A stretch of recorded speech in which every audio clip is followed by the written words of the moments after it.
Welcome to Mike's Corner. I'm Mike and this is my corner. On this channel we talk about money, finances, and basic economics. Essentially everything you should have learned about in high school but didn't. So what did you learn about in high school? Well, in 9th grade English you might have learned about metaphors and irony, and at this point that's probably about as useful as a screen door in a submarine. You want to figure out what that means? Go down in the comments below. I've got a little bit more of an explanation on it. So what do we want to talk about today? I'd like to talk today about needs and wants. In past videos, we've talked about money and happiness and ways that we can make money. One of the things we want to talk about, though, and where this becomes practical, is ways that we can keep the money we make. When we understand our needs and our wants, we end up being able to keep a lot more of our money. Today, we're going to talk about the first step in keeping the money that we have. I want to talk about our stuff. It's a generic term, but we all have stuff. Several years ago, I became a minimalist. That means I got rid of a bunch of my stuff. Not as much of a minimalist as some people are, but to put it this way, besides my car, a couple of houses, and some furniture, pretty much everything that I own can fit into about 15 of those bins that you buy, those big plastic bins that you buy at Home Depot. So what did I own before? It was unbelievable. I remember going through my stuff and getting rid of a bunch of stuff, and it was crazy. 30 pairs of shoes. I felt like Emil DeMarcos. I know, a 1980s reference, but hey, I'm 50, so get over it. I also had something in the neighborhood of 25 suits. I had 45 button-down shirts. I had about 65 or 70 ties. Dress pants, who knows how much. I probably had about 15 pairs of jeans, and that's just on the clothing front. Books, CDs, DVDs, stuff that was just like taking up incredible amount of space. So what did I do? Donated all the clothes to Goodwill with the exception of about 10 outfits. Donated all the CDs, books, and DVDs to the library because I could just go to the library and get them if I wanted them. And my life became less complicated. Now, this wasn't me raging against consumerism or materialism. I'm as materialistic as the next guy. It was me trying to simplify my life. Because I started to get so focused on the stuff I had, I actually built little places to store my stuff. I took up space in the houses I owned to store the stuff that I had that I didn't even use. I would go through some of my stuff and realize that I had things that I hadn't looked at in years, and they were just taking up space. I had a garage and a basement full of stuff. A guitar that I hadn't played in 20 years. Baseball cards that I had collected for years and were virtually worthless. 2 chainsaws. 2 lawnmowers. The list goes on and on. 2 copies of Rosetta Stone. What am I going to do with those? And despite that, I didn't even learn Spanish. It took me actually buying a house in the Dominican Republic to start to learn Spanish. I had 8 umbrellas. How many umbrellas can a guy have? Seriously, 8 of them. I had piles and piles of junk. Well, at one point it wasn't junk. At one point it was very valuable stuff to me. I think the kicker was I had a safe that was empty, but I didn't know the combination to it. So I just kept it there. I suppose I could have hired a safe cracker to get the combination, but then what was I going to store in the safe? More of my stuff. There's a great bit that George Carlin has on our stuff. I'm not going to try and steal any of his stuff, although I may inadvertently stolen some of his material with this. But if you go, I put a description in the link below to this YouTube video, and it's fantastic. So I have 15 bins of stuff now. What's in the bins? Mainly sentimental stuff. I've got a dresser that has clothes in it. So I rotate my seasonal clothes. Obviously sweaters don't fit in there with shorts and t-shirts. So I've got storage for those things in the bins. I've got my high school diploma, my college diploma, some yearbooks. I've got a pot holder that I made when I was in kindergarten. For some reason my mom kept that. I've got some stuff that is somewhat sentimental to me. Nobody else could care about it, but I do. So I hang on to that stuff. Yet I still have stuff. Despite being a minimalist, I still buy stuff. If you look at my Amazon list, the stuff I've bought on Amazon, it's amazing. I still accumulate stuff. It is something that is a part of who we are, I think, as a people. I've been to over 50 different countries and seen abject poverty in a bunch of third world countries. Even there, though, they collect stuff. You see it in people's houses, and it's even worthless stuff than we have, but it's still a desire that we have for stuff. I think that's one of the biggest hurdles that we have in keeping the money we make, is we collect stuff. We spend money on stuff. It's kind of funny. The stuff that we own generally falls into 4 categories. There's comfort, luxury, survival, and junk. Now, what's interesting is all the stuff that probably started out as comfort and luxury is now in the junk category. So what you have at the end of the day is you've got survival stuff and junk stuff. And how do I know it's junk? Because when you put it on your front lawn and put price tags on it, you can't even beg people to take it away from you in a tag sale. They come by and they try and grab all of it for like 10 cents. They don't want your stuff. Why? It's junk. So why is it we buy the stuff that we buy? I think one of the first reasons is we think that stuff, these possessions, will give us security. Now, maybe you grew up poor and you didn't have much of anything. And so by accumulating things, you now feel that you have some wealth. Not to mention the fact that having a comma or 2 in your bank account will make you feel wealthy as well. Well, 2 commas. 1 doesn't do so much for you. But having stuff makes us feel secure. We surround ourselves with our stuff. It's like our little fortress of solitude that we have surrounding us.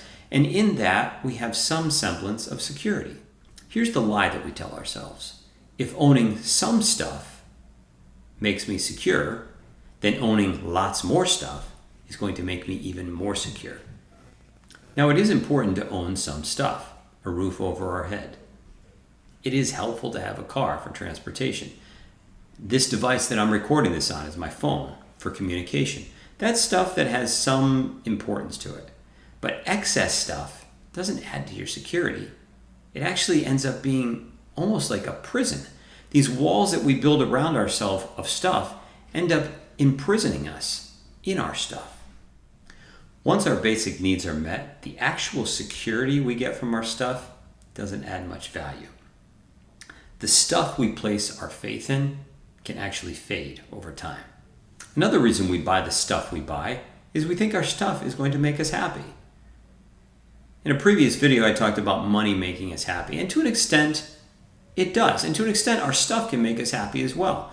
I think that having certain things, like having this phone that I'm recording on, gives me some sense of happiness. I'm able to do things with this. I'm able to have experiences because of this device that I might not otherwise have, which I think can bring some form of happiness. So to some extent, our stuff can make us happy, but it's not the end all, and it's not the be all. I've included a link in the description below to 2 videos that I've done previously. At the end of the day, having stuff can make you happy, but there are diminishing returns. The more you have doesn't make you more happy. A third reason why we buy stuff is because we are more susceptible to advertising than we think. You probably don't realize this, but we are subjected to approximately 5,000 ads a day. And so I don't watch TV, it doesn't matter. The amount of advertising that you're subjected to just on YouTube alone. If you have a monetized YouTube channel, every 10 minutes there's going to be an ad that pops up. There's ads all over every page of the internet that you look at. When you drive down the road, there's billboards. And if you happen to watch TV and you're not streaming a recorded program where you can fast forward the ads, you will see literally hours of content of advertising in a day. And it just goes in one ear and out the other. We're completely immune to it. Well, we're not really immune to it, because what we do is we go out and buy the stuff. The other day, I'm flipping through one of the pages that I was looking at something online, and there's an advertisement for this top that you can buy that spins. And I spent 5 minutes on the site looking at it. And I'm like, wow, this would be cool to have on my desk. More stuff that I don't need at all. I bought a Rubik's Cube the other day. More stuff. What did I buy a Rubik's Cube for? Well, I had one in 1987. I thought it was cool. I want to have one again. It's going to be in my possession for a brief period of time, and then it moves on. We are subjected to advertising every single day, and we think we're stronger than we actually are. Every ad tells the same story. You will be better off, your life will be better off with this stuff. And it's funny, we don't even understand what it is we're seeing. It gets into our subconscious, and we ultimately become evangelicals about this. We evangelize the fact that this is stuff. I see something, it's an ad, and it piques my interest. I go buy it, and because I think it's such a great idea, what do? I tell somebody else about it. And then they go buy it, and they tell somebody else about it, and next thing we know, we're all being advertisers for this thing that was advertised to us. The fourth reason we buy stuff is to impress people. Conspicuous consumption has become a lifestyle choice for many of us. Thorstein Veblen wrote a book where he coined the phrase conspicuous consumption. It was called The Theory of the Leisure Class. The book, oddly enough, was written back in 1899, 120 years ago. And even back then, they practiced the concept of conspicuous consumption. What is conspicuous consumption? Just like it sounds. It's the consumption of goods and service in the most conspicuous way possible. In reality, what does that look like? For you, it might look like a Jaguar. For somebody else, it might look like a Bentley or a Lamborghini or a Cartier watch or a Louis Vuitton purse. It's conspicuous. Do you need to have the LV stitched 200 times on the outside of a purse to make it a better purse? Does it carry more stuff? Is it any more functional? No. In fact, less so, because you're afraid to put it down on the ground for fear that your $3,000 purse ends up being ruined. Conspicuous consumption is not efficient at all, but it's a great reason to buy stuff. It's a great way for me to show everybody else that I can just randomly throw my money away. Conspicuous leisure is another thing that we do. That's the 21-day safari, the month-long trip to the Maldives just because I can. That's conspicuous consumption. And it's something that is celebrated in our society. Another term that was coined in Veblen's book was pecuniary emulation. Two big words, I know. It's a vocabulary day today. Pecuniary means of or relating to money, and emulation has to do with trying to surpass someone. So the idea of pecuniary emulation is to use money to surpass someone. What does that sound like?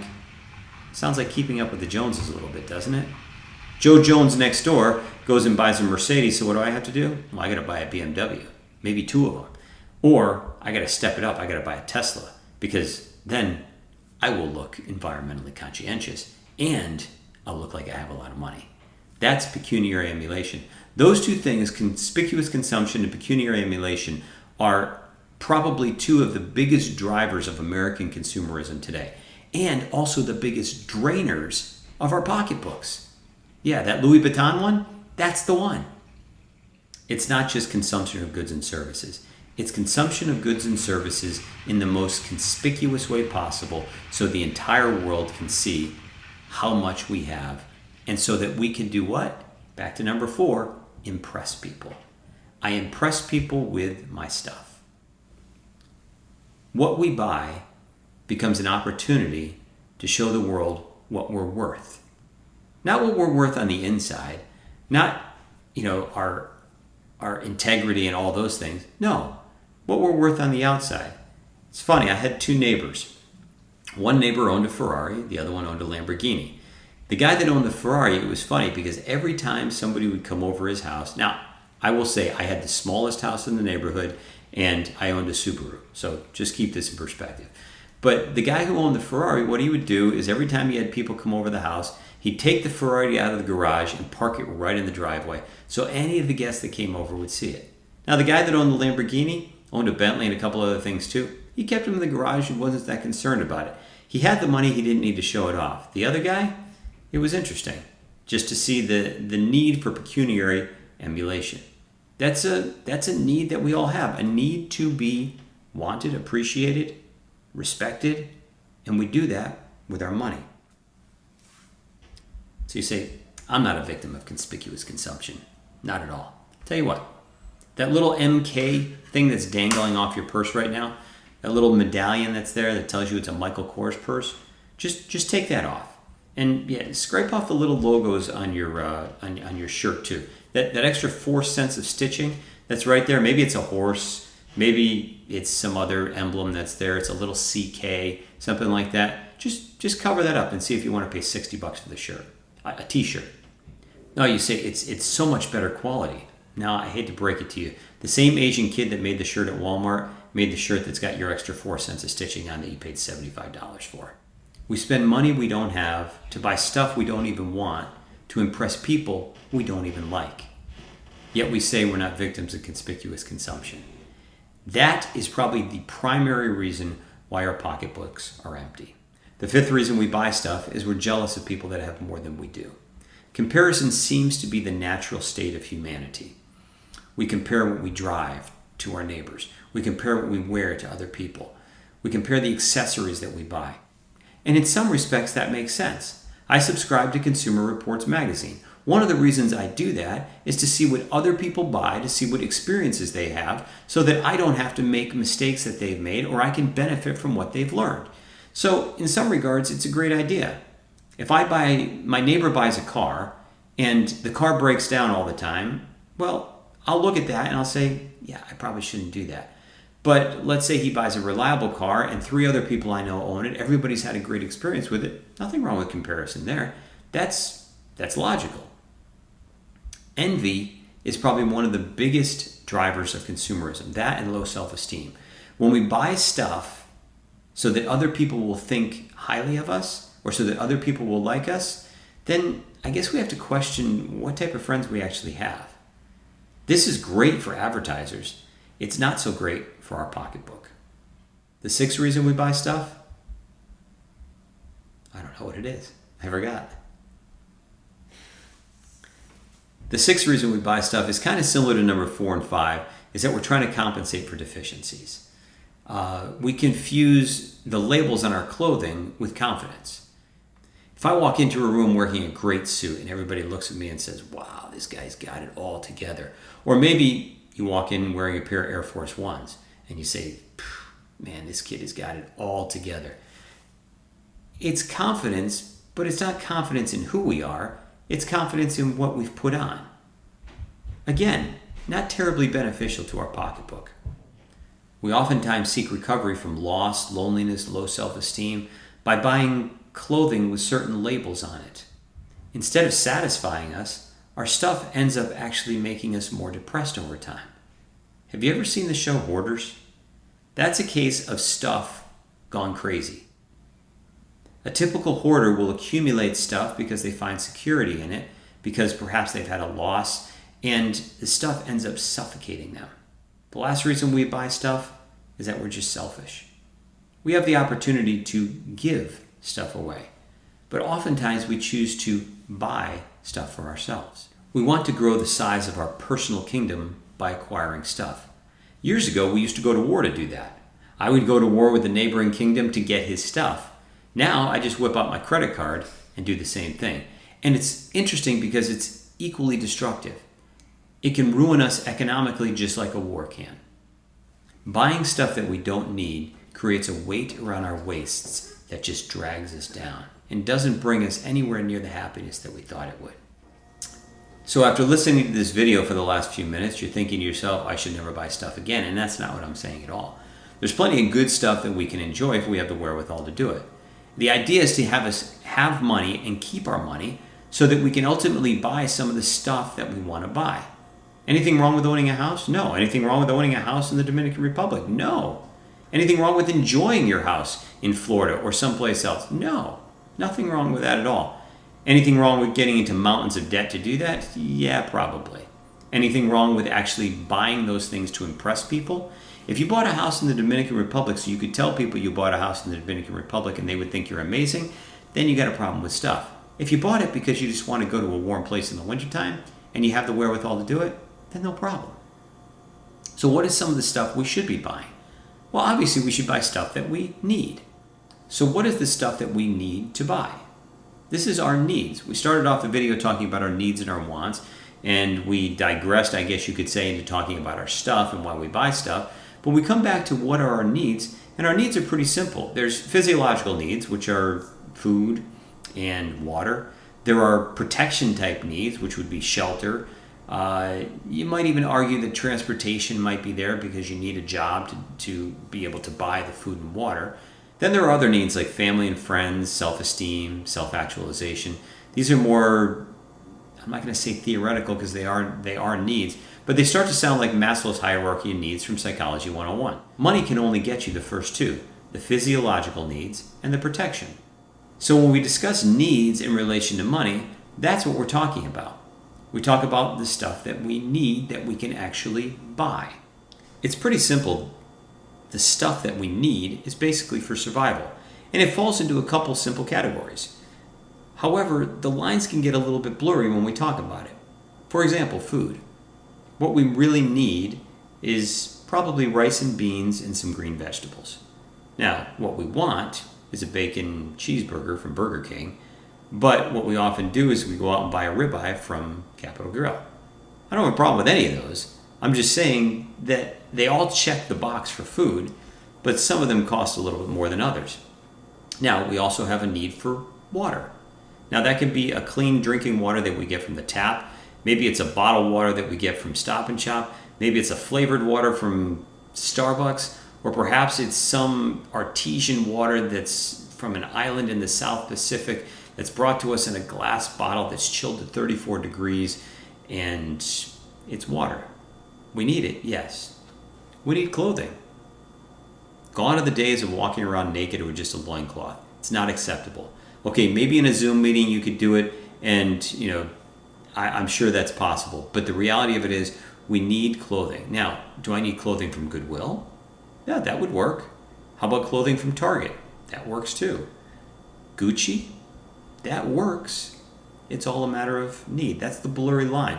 It was interesting. I went to Africa and spent about maybe 10 or 12 days there. Before I went to Goodwill, bought a bunch of clothes, packed them all up. I wore them while I was in Africa, and at the end of the trip, the people I was staying with, I said, do you guys have a church or something that I can, donate these clothes to? And to me, they were Goodwill clothes that I had worn for a week, hadn't even been washed. And you would have thought I was handing out gold bars. They thought it was absolutely fantastic because, there was all this great American clothes they were going to get. A lot of it is our perception of things. What else do we need? Food, clothing, water, transportation. Now, a bus pass is transportation. A 15-year-old Honda Civic is transportation. A Bentley is transportation. Blurry lines. Shelter. What do I need for shelter? A basic apartment, 25,000 square foot beach house. You understand what I'm talking about here. So when we look at what it is we need, we can boil it down to our needs are the things that we must have to sustain us day by day. Our wants are pretty much everything else. The phone that I'm talking into right now, the Surface Pro that I have right here, the Apple Pen that I have right here.